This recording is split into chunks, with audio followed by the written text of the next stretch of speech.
Welcome everyone. In today's video, we are going to talk about what are the citations and referencing. So in this video, we are going to focus on three different segments: what, why, and how. We'll go and discuss.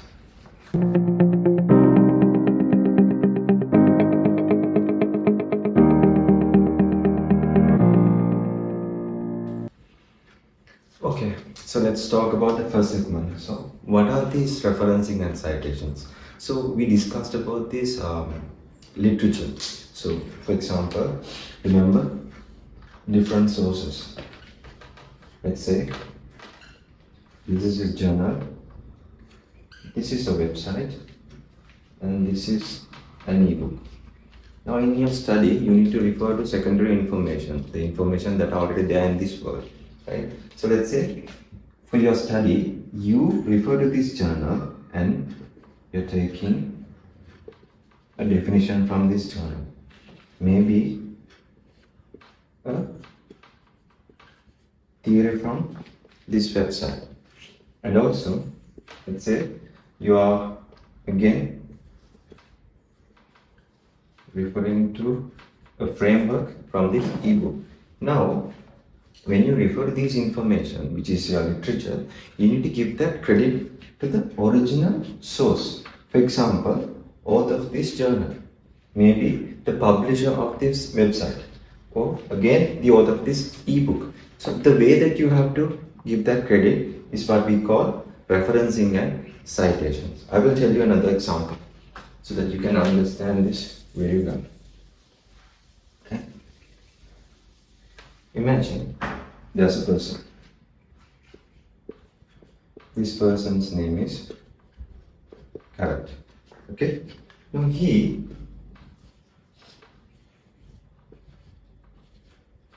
made this car, which can be run with water. So this is something unique. So he has invented this car and this way of traveling for the very first time in this world. So this is something new to this world, right? So a car with water. So now he has obtained this license, patent. So he has the certificate for this concept. He owns this concept now, right? So he has created this for the first time. Now this concept is owned by this Carrot person. Now he lives in country A. And there's another person in country B. This person is, let's say, Beat.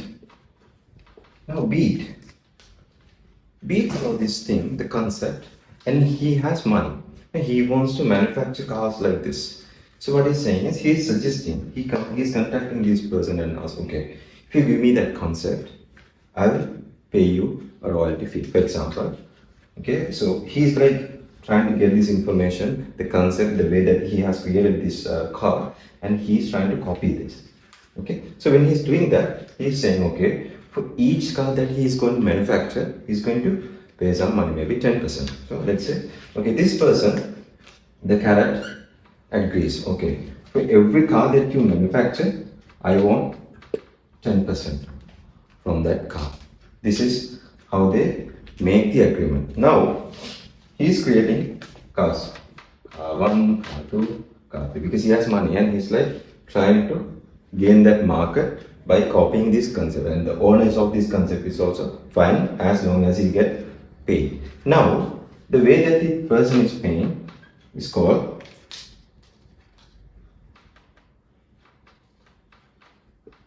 royalty fee. It's called royalty fee. I know you may have heard this word called royalty fee. So he's paying royalty fee. So he's being ethical. He did not copy without this person knowing about it. He just contacted this person and he's giving that credit through royalty fee.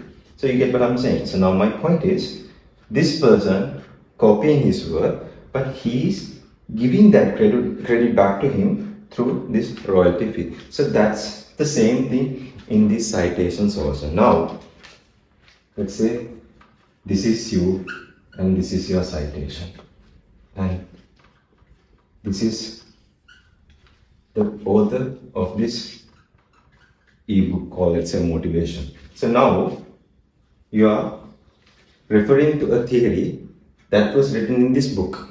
Okay. Now you include that theory in your study.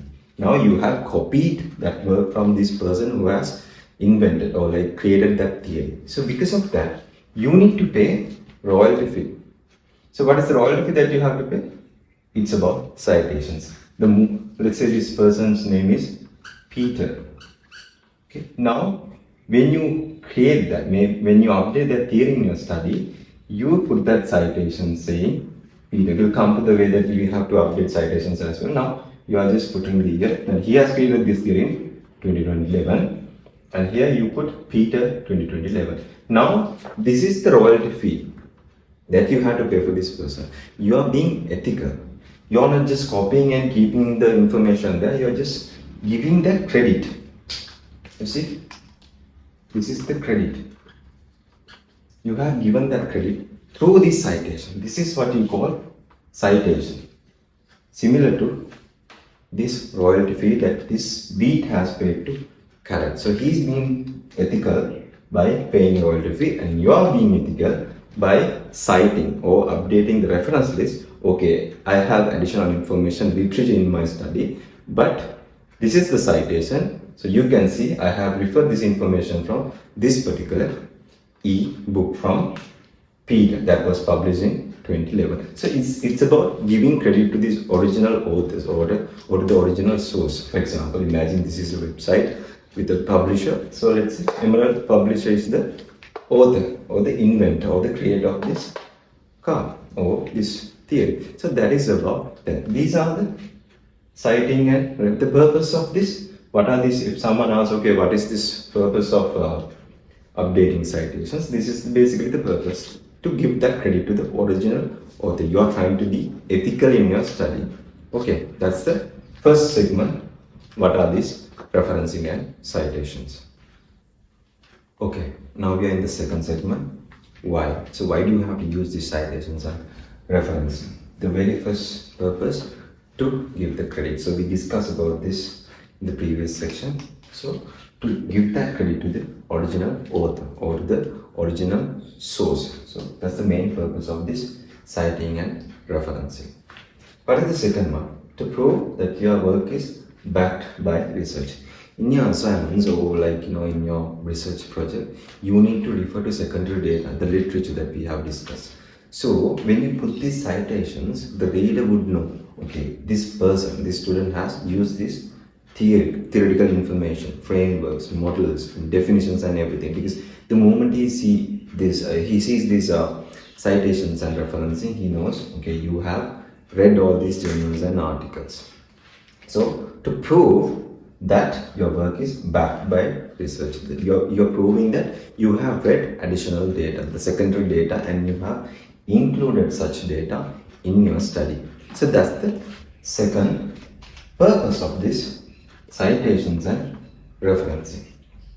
And the third one is about helping readers to trace your sources. For example, so you can put random name in the text in your assignment. As a citation, you can put random name and you just leave it like that. In some assignments, some readers or the marker or the tutor, when they go through this assignment, if they have a doubt, they will cross-check these citations, the credibility of these citations and sources. For example, in your body, you put, let's say, Peter 2011. This is your citation in the body, and you have to update the reference list as well. We'll come to that part again. So in the reference list, he will, okay, so when you were updating this is about a motivation. Now, this person who's reading your assignment or the marker would see this Peter 2011 is about motivation. Now he wants to check whether this is like credible.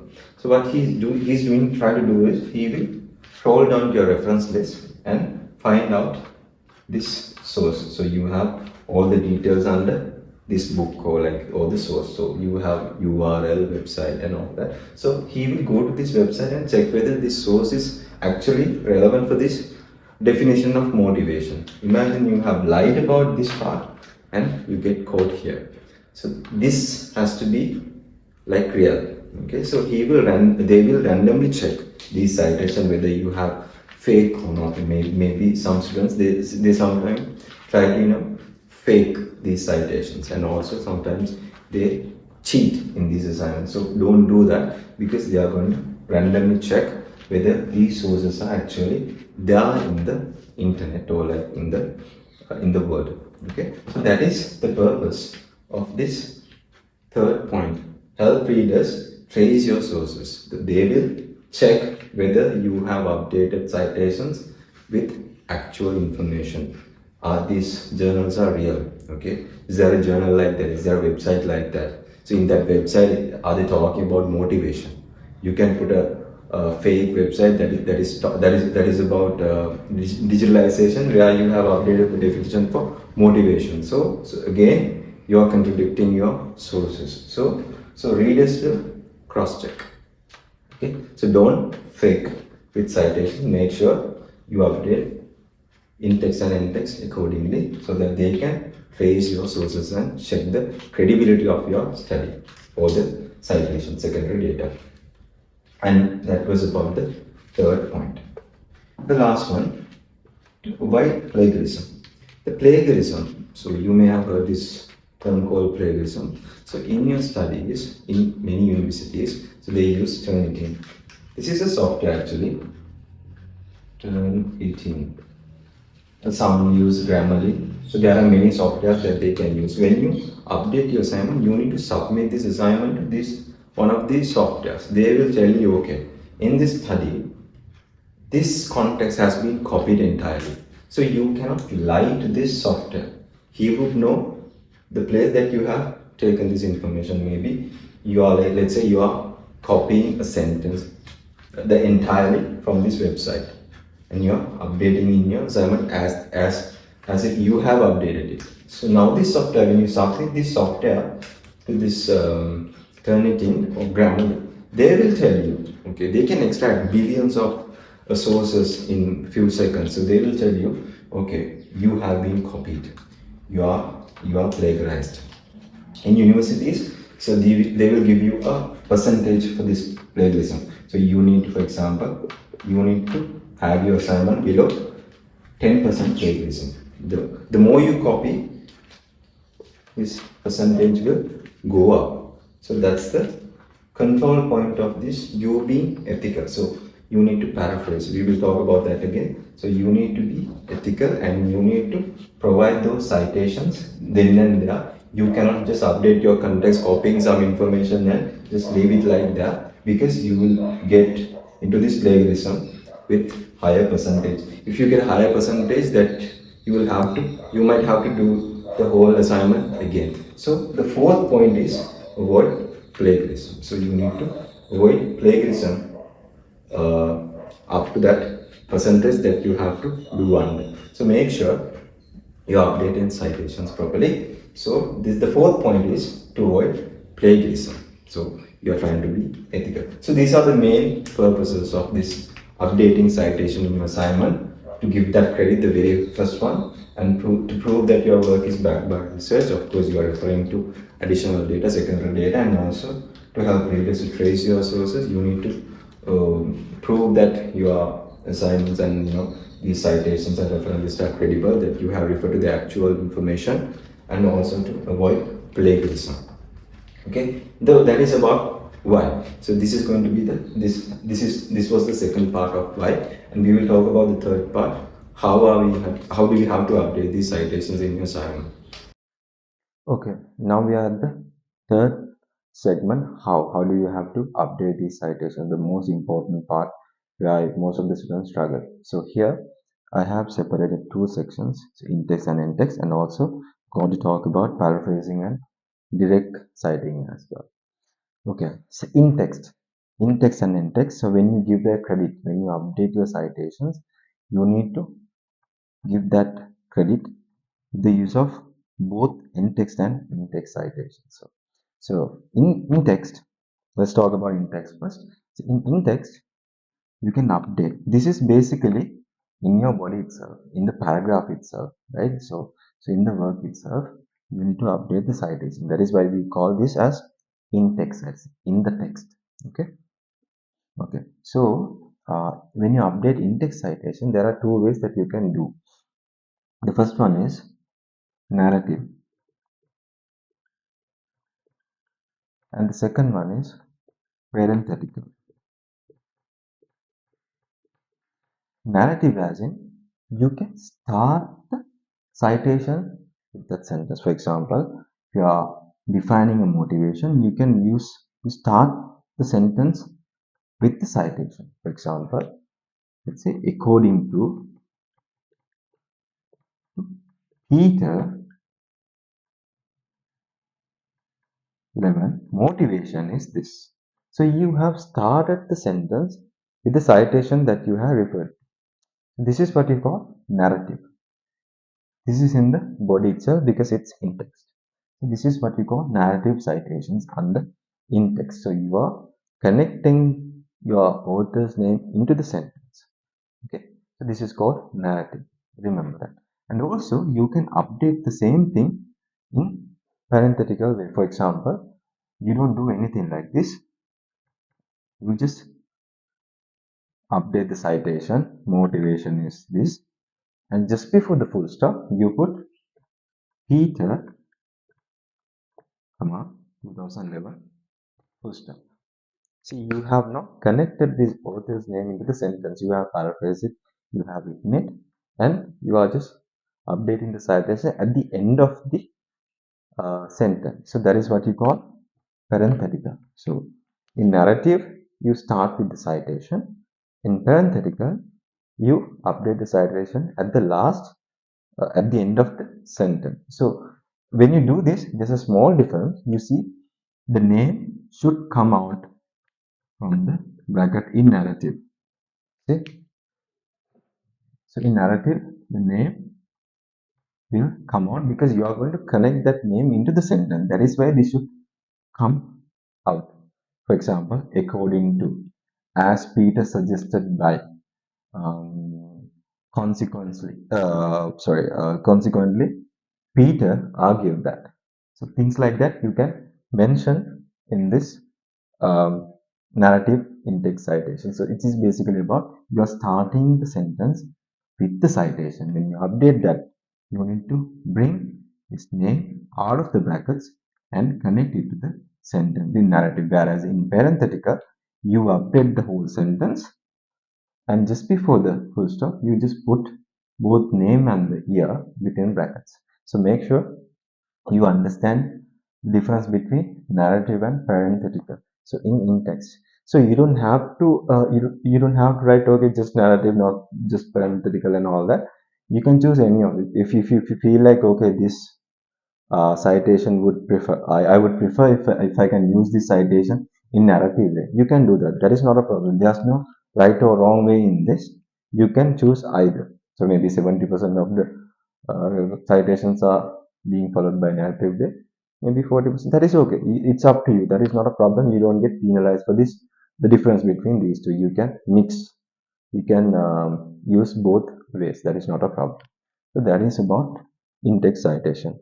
And in-text, or we call reference list, or in some university it is called bibliography as well. So this is the part where that you have to show the full detail.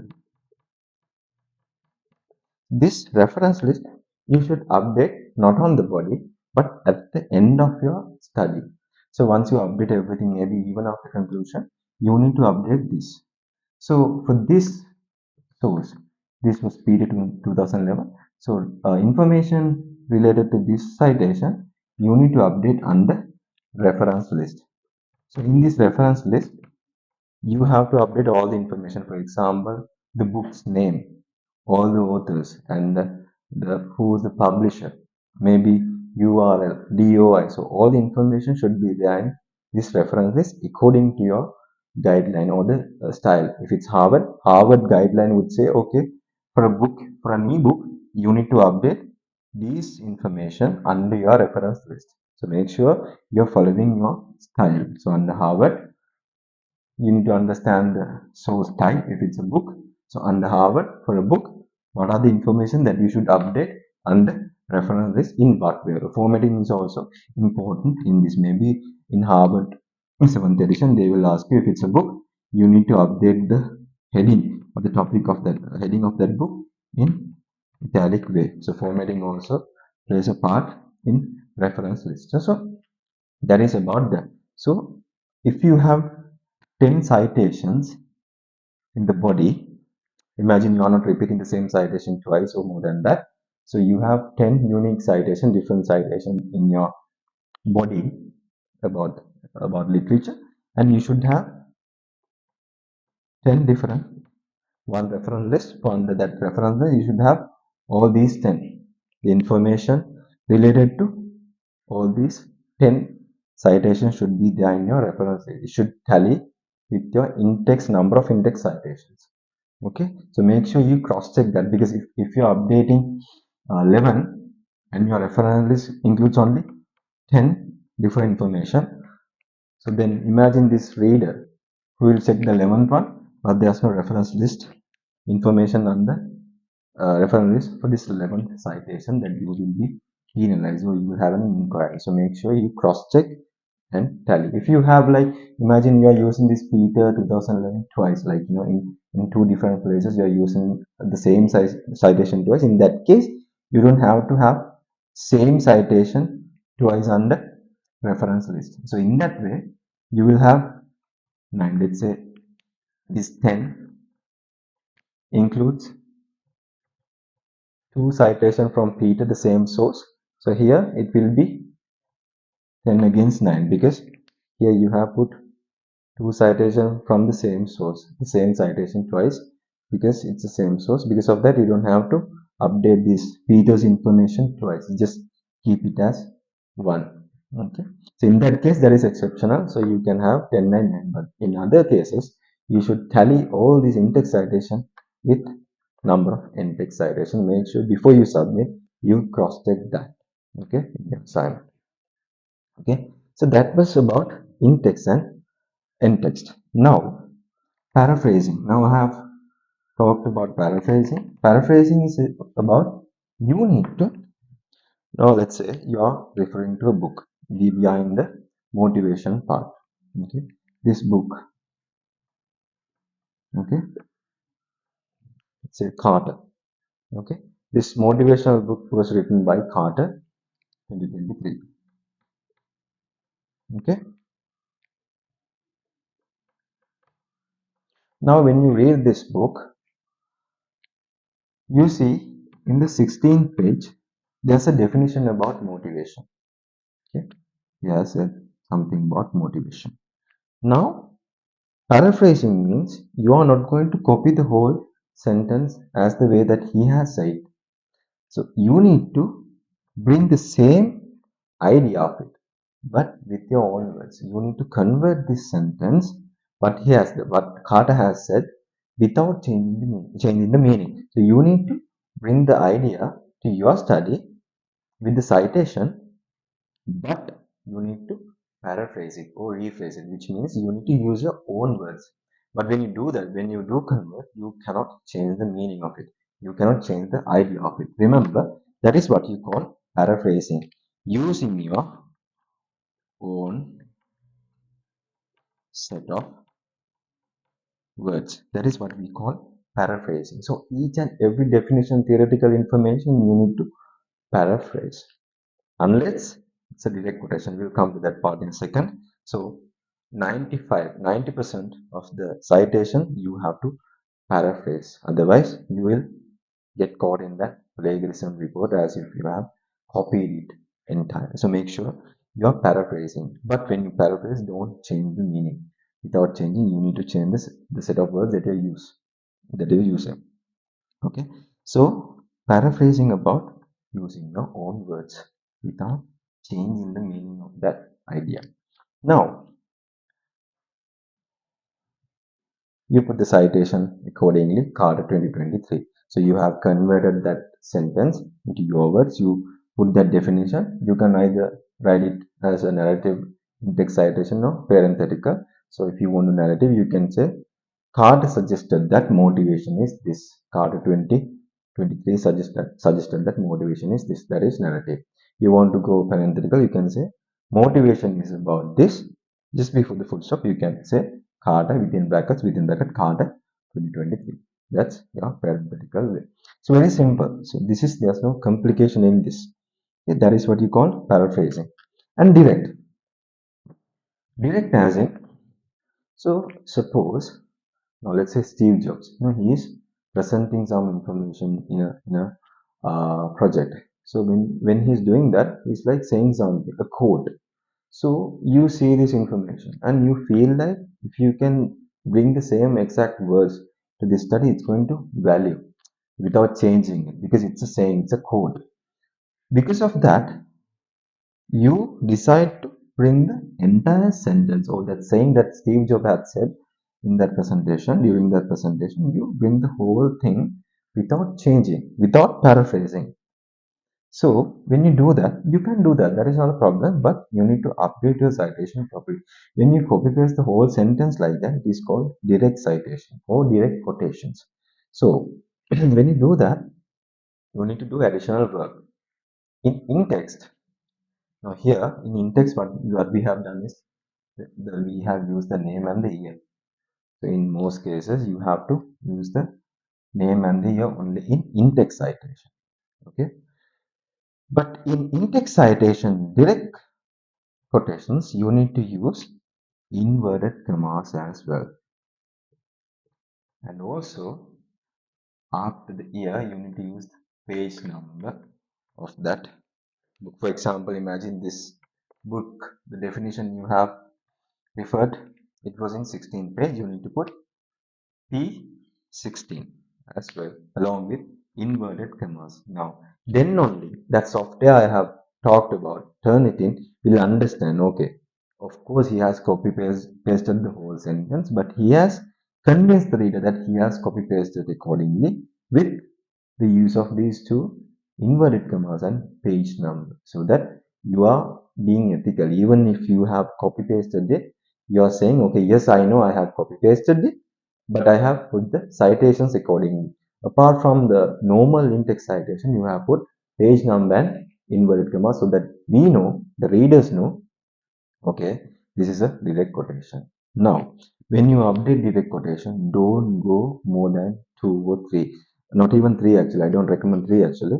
For an assignment like 3 to 5,000 word assignment, maximum 2 direct quotations.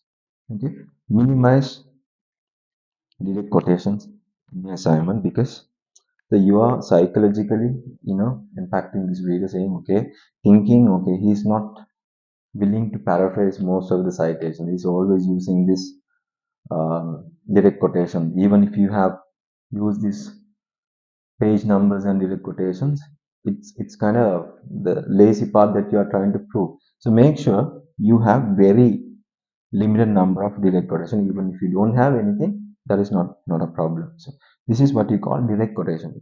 It is about copy pasting the whole thing, but make sure when you do that, you need to update this additional information, that this is also the page number and inverted commas also, depending on the referencing style. Maybe in APA you need to just put the page number, and maybe in Harvard you might have to use inverted commas only. So make sure this additional work according to your referencing style you need to update.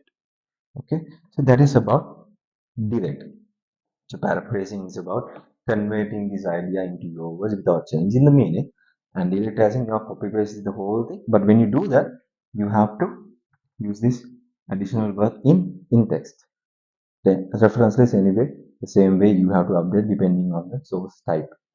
So this is about how, this is the basic. I was trying to explain you the fundamentals. In text, in text, of course, you need to do both.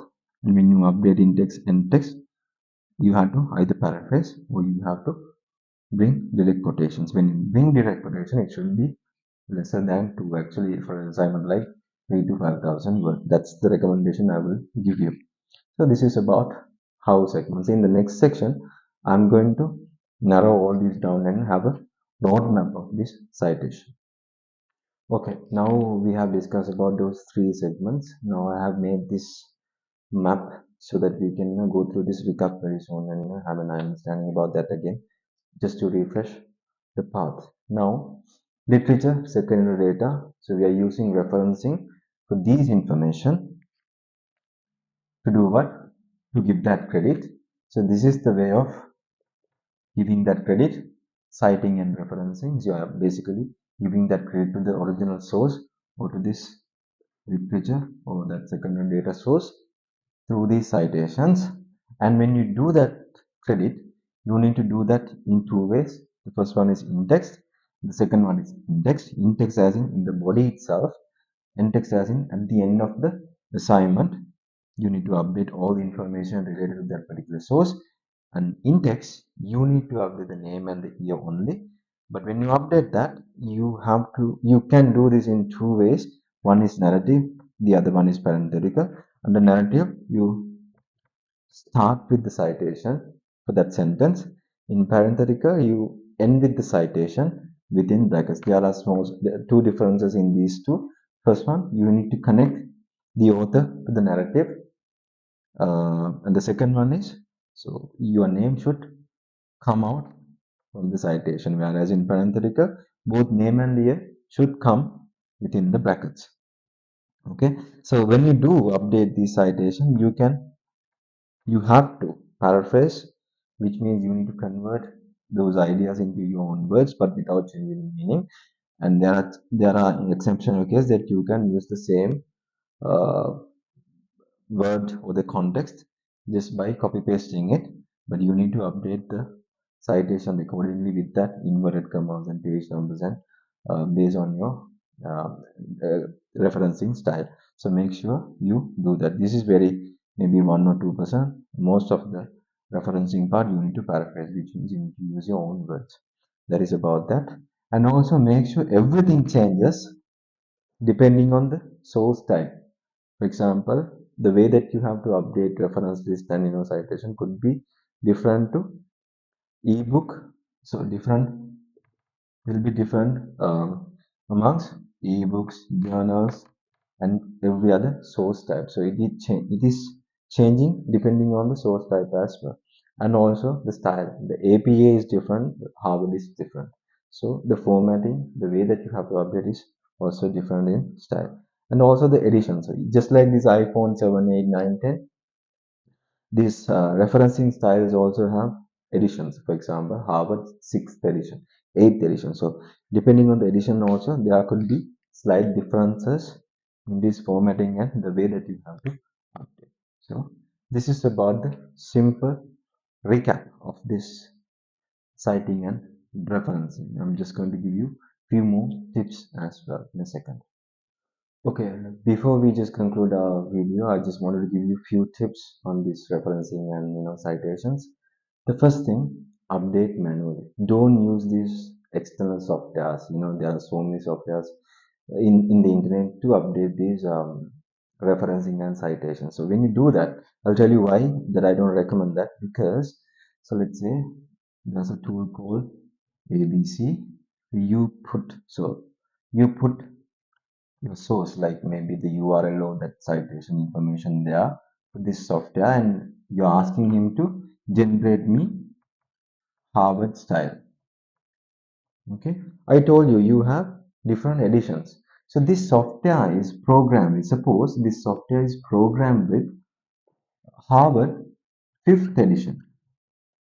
Okay, and he will obviously generate you this sources citation depending on this 5th edition.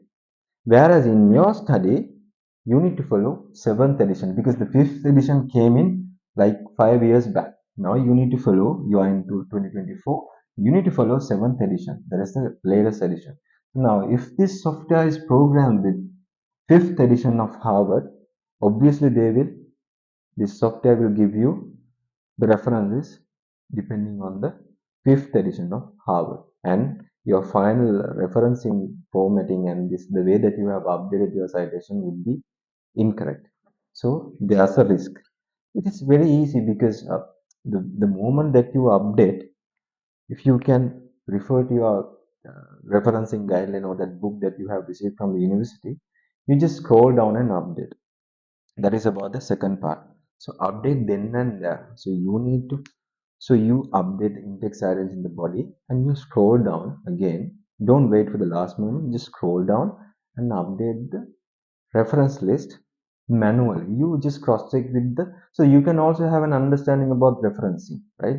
So you will check, okay, you turn to that page or that book. Okay, this is a, this is an ebook. So in ebook, in Harvard referencing guideline, this is how I should update your reference list. Once you do this like couple of times, you can do that even without looking at your, what do you call this, referencing guidelines. So do that manually. This is not going to take time.